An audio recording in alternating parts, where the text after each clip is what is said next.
नमस्कार मित्रों, मैं हूं डॉक्टर हरिनिवास। चैनल का नाम है संस्कृत साहित्य एवं संस्कृति। महाभारत की श्रेष्ठ कथाओं में आपका स्वागत है। हमने अभी तक मार्कंडेय मुनि से वो सारी कथाएं सुनी जिससे हमें ये तो समझ में आए कि व्यक्ति को श्रेष्ठ बनने के लिए धर्म का आचरण करना चाहिए, सत्य का पालन करना चाहिए और बहुत सारी बातें।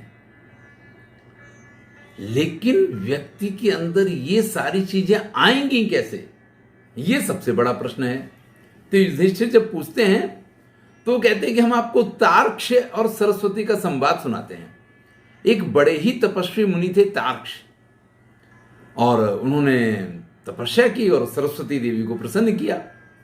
जब सरस्वती देवी प्रसन्न हुई तो उन्होंने ये कहा कि हे देवी, आप इतनी सुंदर हो, आप सभी प्रकार से उत्तम हो, श्रेष्ठ हो, तो आपकी प्राप्ति मुझे किस प्रकार से हो। इस पूरी कथा को अगर 2 श्लोकों में देखें तो तार्क्ष मुनि कहते हैं, नहीं त्वया सदृशी काचिदस्ति विभ्राज से यति मात्रम यथा श्री रूपम चते दिव्यमनंत कांति प्रज्ञाम च देवीम सुभगे विभर्षि। आपकी जैसी कोई दूसरी है ही नहीं, आपके जैसा तेज, आपके जैसी कांति अन्य किसी में नहीं है। रूपम च ते दिव्यम, आपका स्वरूप दिव्य है, आपकी कांति अनंत है। तो ऐसी जो बुद्धि है, जो प्रज्ञा है, सुभगे विभर्षि, वो तेज जो आपके अंदर है, वो जो ज्ञान आपके अंदर है, वो कैसे प्राप्त हो।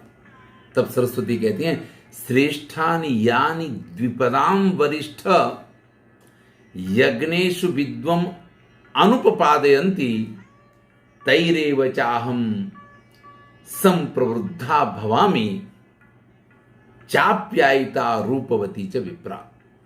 हे नरश्रेष्ठ, जो विद्वान ऋत्विज याज्ञिक यज्ञों का श्रेष्ठ अनुष्ठान करके, याज्ञीय संपत्तियों का संकलन करके मेरी पुष्टि के लिए, मेरी तृप्ति के लिए यज्ञ याग आदि करते हैं, आहुतियां देते हैं, उससे मैं ऐसी तेजस्वी और रूपवती बनती हूं। कारण बता रहे हैं, यानी किसी भी व्यक्ति के अंदर विद्वत्ता उसकी तपस्या से, उसकी मेहनत से, उसकी लगन से। यहां तपस्या करती है नहीं कि आप समाधि लगा के बैठ गए, लेकिन एकाग्र मन होना यह भी तपस्या है, उसी से प्राप्त होती है। लेकिन जो लोग तपस्या नहीं करते हैं, जो लोग मेहनत नहीं करते हैं, जो बस ऐसे ही विद्वान बनने की कोशिश करते हैं, उनके लिए इस संसार के सारे विषय, भोग, वासनाएं ये एक जाल जैसा है जिसमें वो हमेशा फंसा रहता है। उसको लगता है कि मैं बड़ा श्रेष्ठ कार्य कर रहा हूं, लेकिन सारी जीवन कोल्हू के बैल की तरह एक ही जगह घूमता रहता है। सुबह से लेकर शाम तक उसकी वही गति होती है, वही प्रवृत्ति होती है। वास्तव में व्यक्ति को किस प्रकार का आचरण करना चाहिए, महाराज मनु ने जिस मार्ग का निर्देश किया है उस मार्ग पे चलना चाहिए। तब महाराज मनु की कथा शुरू होती है।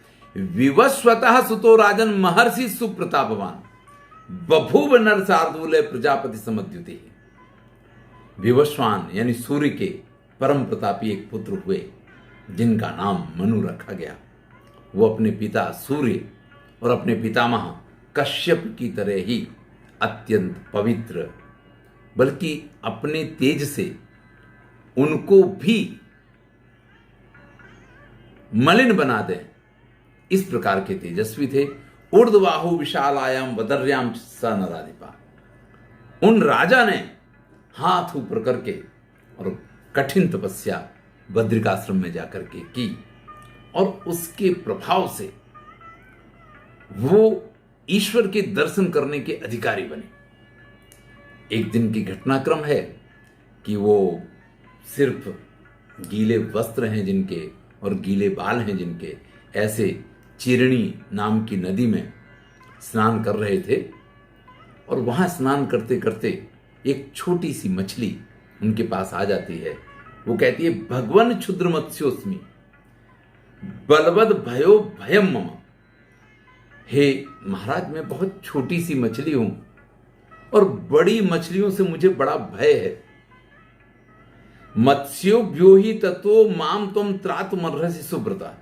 तो बड़ी मछलियों से मुझे बचा लीजिए। देखिए कहां उक्ति आपने सुनी होगी कि बड़ी मछली छोटी मछली को निगल जाती है। ये कहां से आया? यहां पे लिखा है, दुर्बलम बलवंतो ही मत्स्या मत्स्यम विशेषता। मछलियों में यह बात विशेष रूप से देखी जाती है कि छोटी मछली बड़ी मछली का भोग बन जाती है।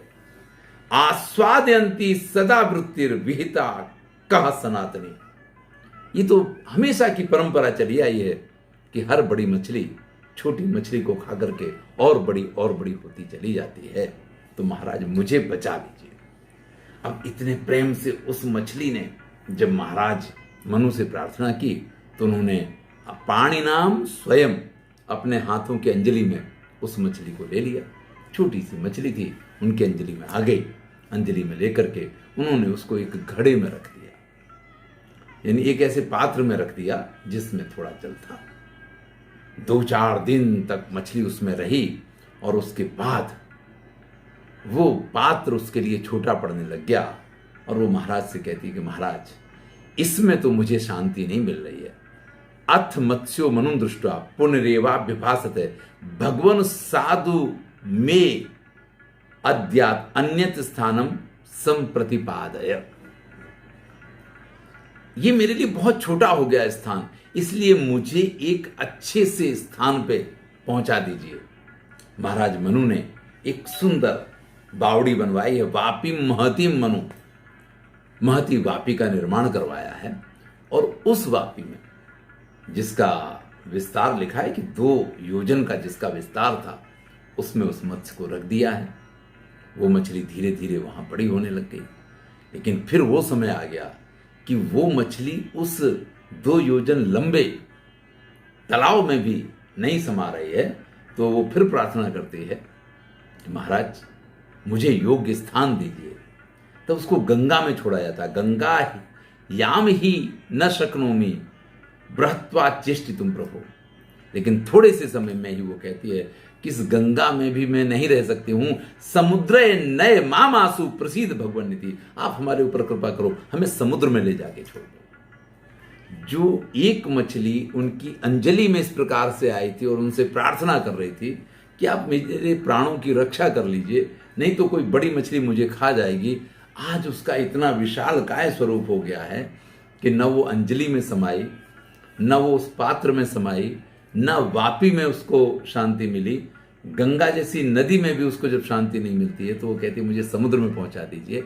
जैसे ही उसको लेकर के राजा समुद्र में पहुंचाने के लिए प्रस्थान करते हैं, बड़ा सुंदर वर्णन किया है।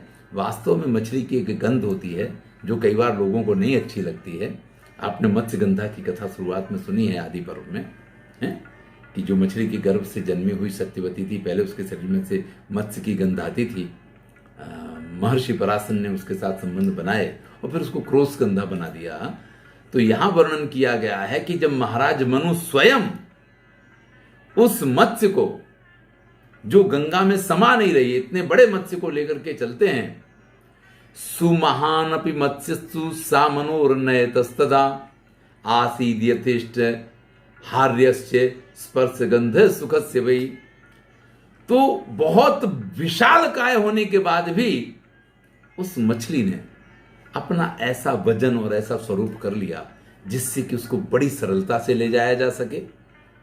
और इसके साथ साथ उसमें से किस प्रकार की सुगंध निकल रही थी जिससे राजा को उसको ले जाने में किसी किस्म की समस्या ना हो।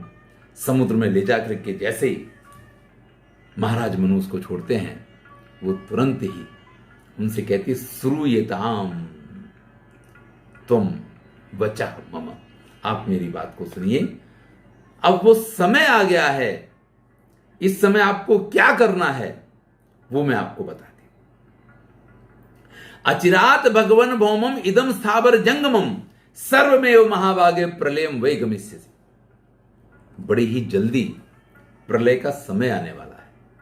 ये पूरा स्थावर जंगम, जितनी सृष्टि, जितना संसार आपको दिख रहा है ना, ये पूरा जलाप्लावित हो जाएगा। अब आपको इतना करना है कि नौश्चकारित्वा ते दृढ़ा युक्त वटारका तत्र सप्तर्षिभिः सार्धम आरोहे था महामुने। आप एक बड़ी सी नाव बनाइए, क्योंकि आप सोच रहे हो किसी पर्वत पे चढ़ जाएंगे, वहां बच जाएंगे। इस सृष्टि में कुछ भी बाकी नहीं रहने वाला है। स्थावर यानी पर्वत वगैरह, और जंगम यानी चल अचल, ये संपूर्ण सृष्टि जलमग्न हो जाएगी। तो आप एक सुंदर नाव बनवाइए, उस नाव में सप्त ऋषियों को अपने साथ बिठाइए। बीजानि चैव सर्वाणि यथोक्तानि द्विजैहि पुरा। जैसा पहले कहा गया था, सभी चीजों के बीजों को सुरक्षित कीजिए और सभी चीजों के बीजों को सुसंगुप्तानि भागशाह, योग्य रूप से सुरक्षित वो रह पाएं, इस प्रकार से उनको उस नाव में रख लीजिए। और इसके बाद मैं स्वयं, जिसके सिर पे सींग होगा, इस प्रकार से आपके सम्मुख प्रकट होंगी। और जब मैं आपके सम्मुख वहां पे पहुंचूंगा तो मेरे श्रृंग में अपनी नाव को बांध करके आप इस प्रलय से बच सकते हैं। तान शक्या महत्यो वै आपस्तर्युम मया बिना। मेरे बिना आप अगर सोचें कि आपने बड़ी सी नाव बना ली है और उसमें से आप इस प्रलय से बच जाएंगे, तो ये सोचना निरर्थक है। आप जीवन में इतना हमेशा समझ के चलिए। एक फिल्म आई थी टाइटैनिक, जब उसको बनाया गया तो लोगों ने ये कहा कि ये जहाज कभी नहीं डूब सकता है, हैं? और वो अपनी पहली यात्रा में डूब गया। और कई बार छोटी छोटी नाव से लोग बड़ी बड़ी तूफान के बीच में भी समुद्र को पार कर जाते हैं। जाको राखे साइयां मार सके ना कोई। ईश्वर की कृपा होनी बड़ी जरूरी है। यहां स्वयं भगवान ने मत्स्यावतार लिया है। वो मत्स्यावतार लेकर के महाराज मनु से ये कहा है कि यही एकमात्र माध्यम है कि आप इस सृष्टि को प्रलय के बाद पुनः जीवित कर पाएंगे। ये कथा जो यहाँ महाभारत में है, पुराणों में भी पाई जाती है। बिल्कुल इसी प्रकार की कथा बाइबल और इस्लामिक ग्रंथ कुरान में भी पाई जाती है। वहाँ ये आज्ञा मेरे ख्याल से मूसा को दी गई है। मैंने बहुत पहले पढ़ा था, अभी तो समय ही नहीं मिलता है। यही जो आपके सम्मुख प्रस्तुत करता हूँ, इसी में लगा रहता हूँ। तो वहाँ पे भी यही बात कही गई है। बिल्कुल इसी प्रकार की आज्ञा दी गई है कि प्रलय के समय पे जब कयामत आने वाली है तो आपको इस तरीके की तैयारी करनी है। और वहाँ पे उन्होंने ये सारी तैयारी की है। यही आज्ञा महाराज मनु को दी गई है। स्वयं भगवान ने ये आज्ञा दी है। इसके बाद महाराज मनु उसी प्रकार की सारी तैयारी करते हैं। और फिर उस प्रलय के बाद वही महाराज मनु और वही सप्तऋषि जो हैं, इस पूरी सृष्टि के कारक, संचालक और जिसको सृष्टिकर्ता कहें, प्रजापति बनते हैं। आपने हमारे पुराने वीडियो में देखा होगा कि कश्यप ऋषि की 13 पत्नियां हैं और उन 13 पत्नियों से, जिनमें सर्पों का भी जन्म होता है, जिसमें पक्षियों का भी जन्म होता है, जिसमें आदित्य यानी देवताओं का भी जन्म होता है, जिसमें दिति यानी दिति पुत्र दैत्यों का भी जन्म होता है, धनु के पुत्र दानवों का भी जन्म होता है। वो सारी कथाएं आपने सुनी। इन सबके बीज कहीं ना कहीं थे, आप ये समझ लीजिए। और इन सभी जो 7 ऋषि हैं, उन्हीं ने उस बीज से इस पूरी सृष्टि का उद्धार किया है या इस पूरी सृष्टि का पुनः जागरण किया है। इसलिए उनको प्रजापति का स्थान मिला है। इस प्रकार से भगवान ने मत्स्यावतार लेकर के प्रलय के समय इस सृष्टि के बीज और महाराज मनु के साथ सप्त ऋषियों की किस प्रकार से रक्षा की, वो कथा यहाँ पे मार्कंडेय मुनि ने सुनाई, और इस प्रलय के समय मार्कंडेय मुनि के साथ क्या हुआ, उनको क्या अनुभूति हुई, ये कथा हम अगले वीडियो में सुनेंगे। मैं हूं डॉक्टर हरिनिवास और चैनल का नाम है संस्कृत साहित्य एवं संस्कृति।